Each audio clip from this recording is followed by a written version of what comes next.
Now on to the Johann Zarco is in 6th from Marc Marquez. Maverick Vinales, who was up in 4th about an hour or so ago. Brad Binder, Miguel Oliveira, one of the standout names that lifted himself up the order as well. Oliveira on his Pramac Yamaha debut, he's straight up into the top 10.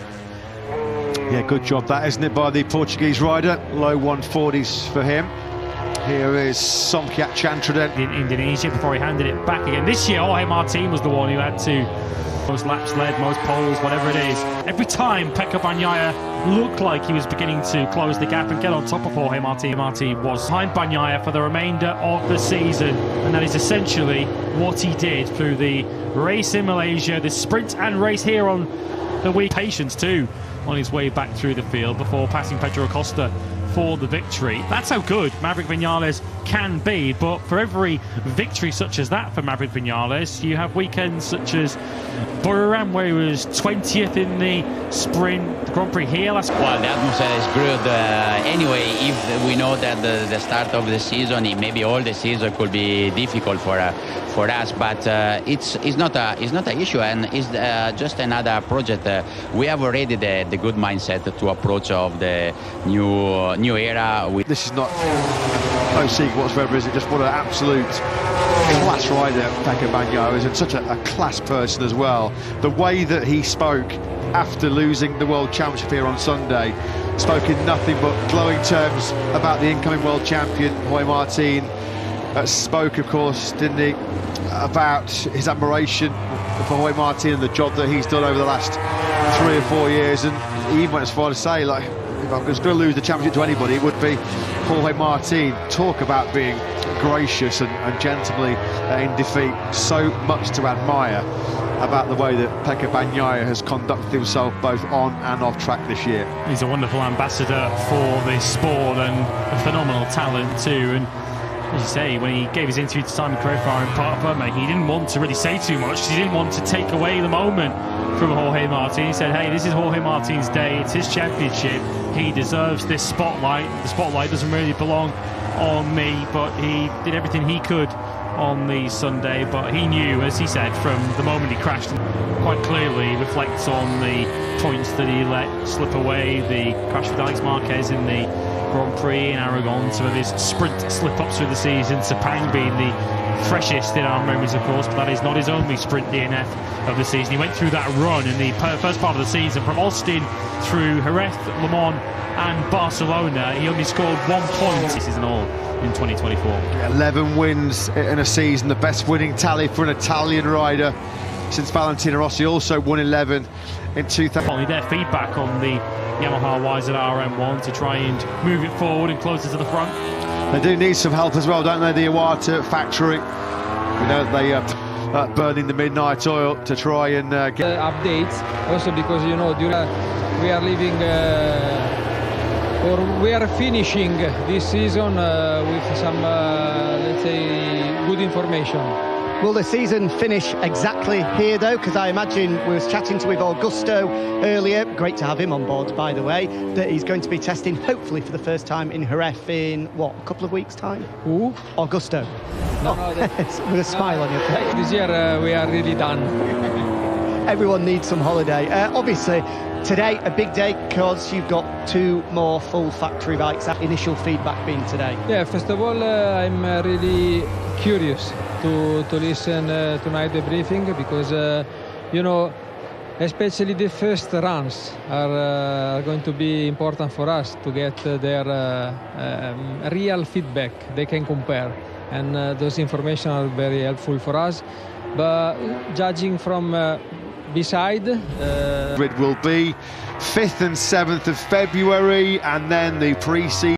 The kind of fashion that we mainly expect and forward fearless era of MotoGP. I think we can all safely say that next season should deliver in spades. Getting faster is Fermin Aldeguer just set his personal best lap time of the day. Pretty impressive job by the rookie, 140.564. That's put him 4 as Luca Marini has had some sort of problem, as Jack has just informed us, and we're now looking at Luca Marini on screen, sort of scooting his bike the wrong way up pit lane. It's not necessarily been a straightforward day for Luca Marini so far, with that crash at turn 5 this morning, and he's had some sort of issue with his RC213V before he's even left the pit lane. Yeah, Marini, that was a tough first year, a tough introduction, as he knew it would, but he was prepared for it. Of course, a regular podium contender, a regular front row starter in his Ducati career in MotoGP. Only 6 points finishes in 19 Grand Prix this year, that for Luca Marini. At the moment, still the best of those three. Quite a good job. I was just going to say, what have been or what... Joined the team as well. I remember speaking to Aleix Espargaro back at the point that he retired earlier in the season, and he said that he believed Marco Bezzecchi's style would suit very well to the RSGP. What are the qualities that you're expecting Marco to bring to the project?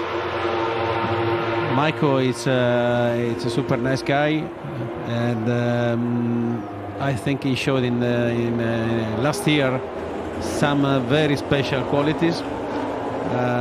Yeah, I agree with Aleix that the bike and his characteristics should match quite good.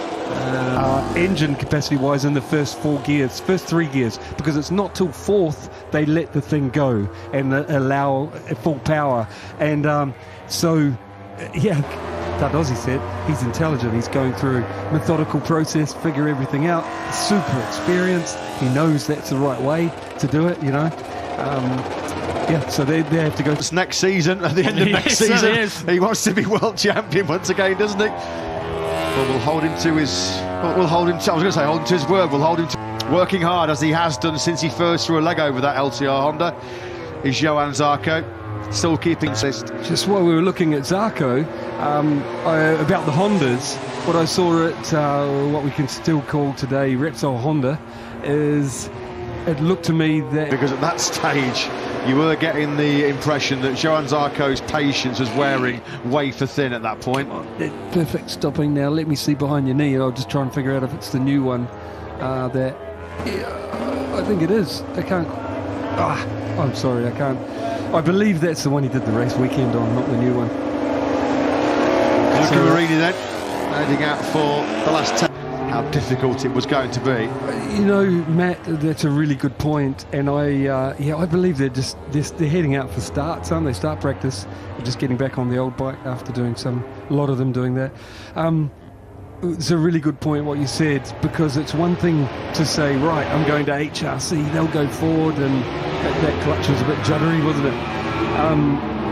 You know, HRC will fight forward for electronics to change something, and apparently it genuinely is just trying to get it more consistent by getting every last little bubble or the full, so you get it the same. The hydraulic Aprilia have been developing that. Pero mainly, even when he was doing wildcards, was developing it, and so he was absolutely electric, launching off the line on so many occasions this year.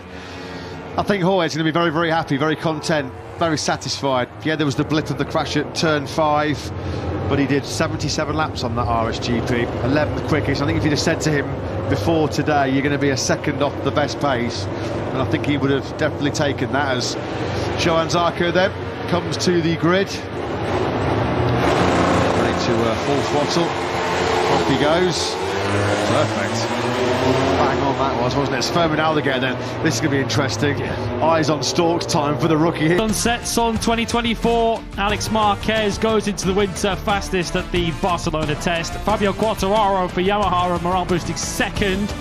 The future factory Ducati teammates of Pecco Bagnaia and Marc Marquez third and fourth. Raul Fernandez top Aprilia fifth ahead of Brad Binder, Frankie Morbidelli to VR46, Alex Rins, Pedro Acosta and Joan Zarco your top 10.